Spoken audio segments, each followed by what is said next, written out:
As you may know, the 2013 Oscar nominees have been announced, and as of today, I have seen 3 of the 5 movies nominated for Best Animated Picture. I've seen the American ones, or at least the American produced ones, Despicable Me 2, The Croods, and Frozen. Now, I don't want to be the guy that says, hey, Frozen should win no matter what. I haven't seen 2 of the movies. I can't say Frozen should win. I haven't seen the other 2 to know if Frozen's better. Here's what I will say. I would like for Frozen to win. Here's why. Frozen is an amazing real parable that will allow you to share God's story with your kids. I did not expect to like this movie. I only went because my daughter wanted me to. I did not expect to like Frozen, but I did. It's not your normal Disney princess movie.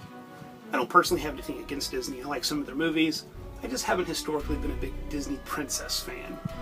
This movie's different. Now, I hesitate to say it's a modern princess.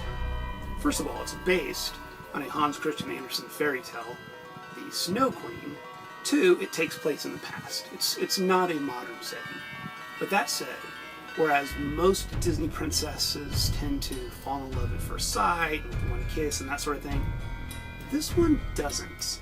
Frozen is such an amazing real parable because it presents a very realistic view, and I would say a biblical view of what true love really is. Now, there are spoilers. I don't want to give too much away in case you haven't seen it. As of today, it's still in the theaters on the first run. It's not on DVD yet. It's not out at the Dollar Movie yet. So there's lots of people who are still probably going to see it, especially now that it's nominated for an Oscar. Here's what I will say. There's a curse. Now, the curse is the snow. The name of the movie is Frozen. It's based on the Snow Queen. The curse is this land. The land in this movie, the world of this movie, is under a curse, and it's always winter. There's no growth, there's no blossoming, there's no blooming, there's no warmth, there's no heat. It's cold and frigid. And like any curse, there is a way to break it. In this movie, it takes true love's kiss. Now, I know, kind of sounds like Enchanted with the whole true love's kiss. This movie kind of makes fun of and has fun with the whole love at first sight, fall in love with a kiss.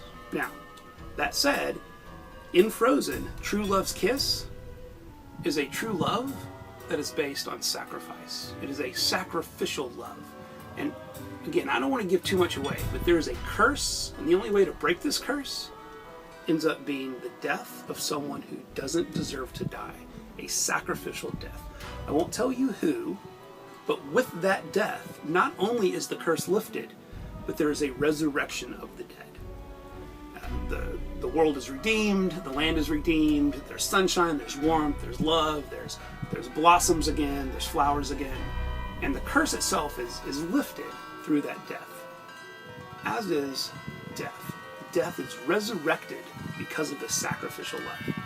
Now, it's an enjoyable movie. Olaf the snowman is adorable, it's funny. If you're not really into the Disney princesses, my guess is you'll probably like Olaf.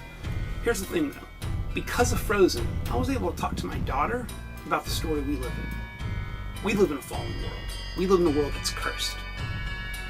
There is, however, a way out of that curse, and it's through the sacrificial death of Jesus. Now, all metaphors break down. It is just a movie, but it allowed me to talk to my daughter and go, look, we live in a world much like Frozen. It's under a curse, and there's lots of death and little life.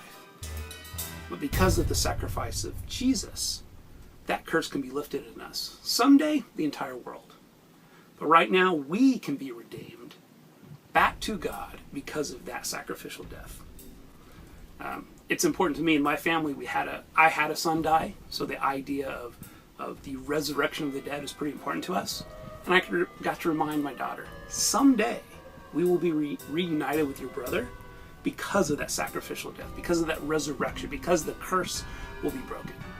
Now, I know it's just a movie, and it's a Disney movie, and it's a Disney princess movie. I get it.